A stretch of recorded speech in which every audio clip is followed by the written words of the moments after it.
Good afternoon, CFM. It's Coach Matt with our Wednesday workout. Squat volume on the menu today in an AMRAP format. So let's get to the warm-up first. It's gonna be 3 rounds through. Begin with some jumping jacks, 20 reps. Then we're gonna go through our little cycle of some hip stretches. So knee hug, switch to quad pull.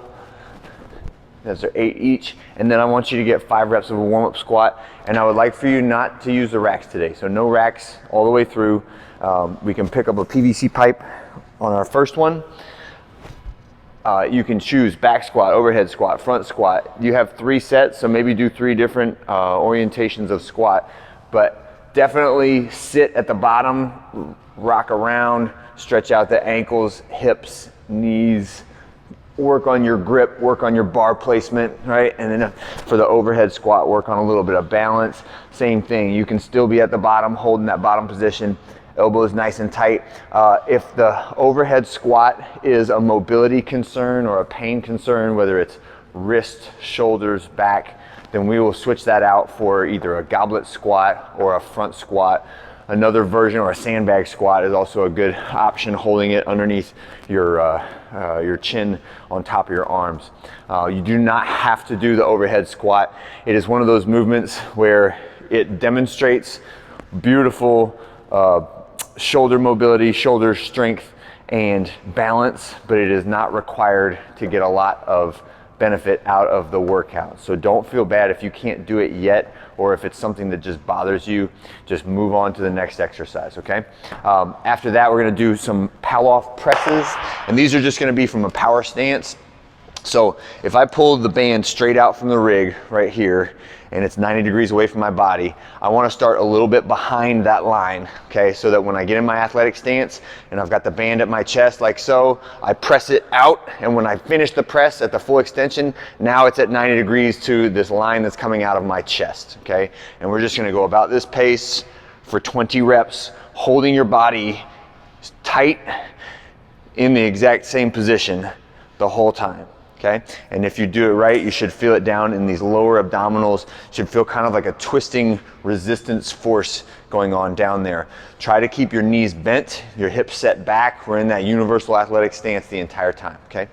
All right, 3 rounds through that warm-up sequence, and then we're getting our barbells out, or if you need other equipment, like I said before, your slam ball for a goblet squat, or a kettlebell for the goblet squat, or a sandbag for a front squat.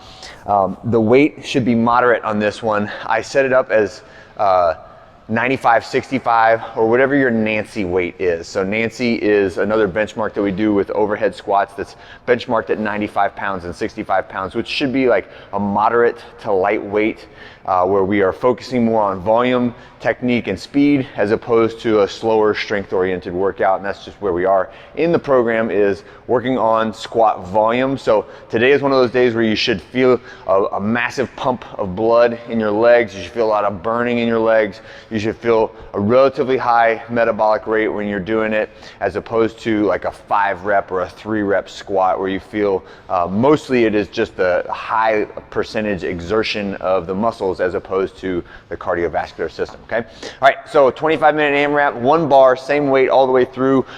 If you want to use another tool for a different type of squat, that is totally fine. But we'll start at relatively low or lower reps. It's still a high rep set, and the more challenging movement. So we're gonna do, there's 3 different segments to the AMRAP, and the first one starts with overhead squats. So we pick the bar up off the ground. There's a lot of different ways to get it up to the overhead position. Some people like to hop it behind their neck, move their hands out, and then hop it up to that top position. Other people will do like a power snatch movement, or you can go right into a squat snatch if you want to on that very first one. But we're doing 12 reps of an overhead squat. You should be able to do all 12 of these without stopping, unless there is like a bobble in the balance, okay? When you finish those 12 squats, then we're gonna do 12 burpees, all the way to the ground, reaching up over your head when you finish, and then we're gonna do a 30-second wall sit, okay? So the wall sit is just knees at 90 degrees, thighs parallel to the ground, make your head touch the wall, and try to keep your hands off of your knees, right? You don't have to put them in any specific position, but try not to use them to help support you. Try to make it all be about the quads and the hips, and maintain good posture and connection with the wall the whole time, all right? Next squat set we're gonna go to is a front squat. So I'll go back to my bar, and now we're doing like a power clean, get it up to your shoulders, elbows up high away from the body, and we're doing our same body range of motion, but the bar is just now held on the front squat or the front rack position, and we're doing 16 reps, okay, instead of 12, 16 reps. Then you're gonna lay down and you're gonna do 16 reps of a V sit-up, okay? So try to get your body up off the ground when you do that V sit-up.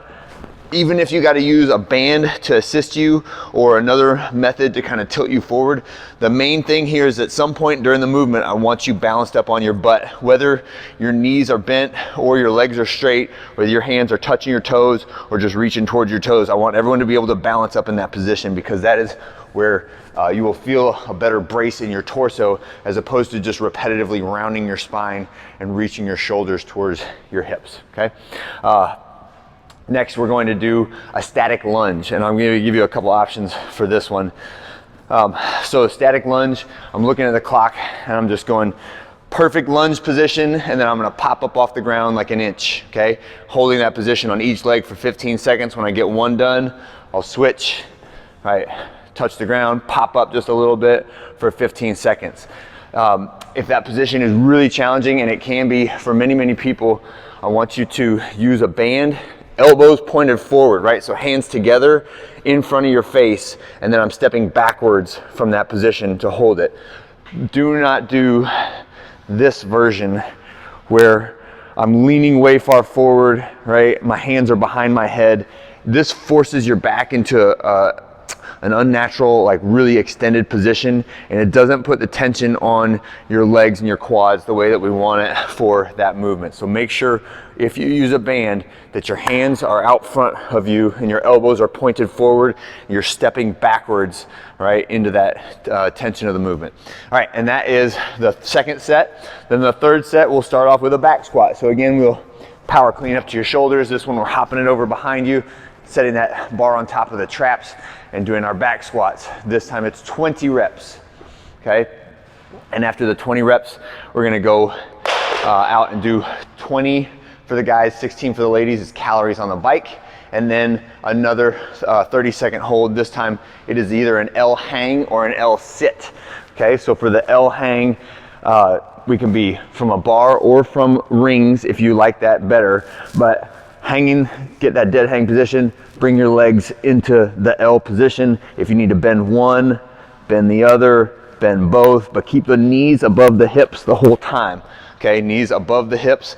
If you're doing it on a bench and you're seated and you're pressing into the bench, it can help to have your hands slightly higher than your butt if you need a little bit of extra help. And everybody's a little different in how long their arms are relative to their torso. Or like if I flex down, I can just barely float my butt off of the pad here, but it's enough that I can disconnect myself from it and I can hold my feet and my legs in that position, okay? But knees above the hips when you're holding it, even if you gotta use a little bit of support underneath your toes, okay? So that's a 30-second L sit.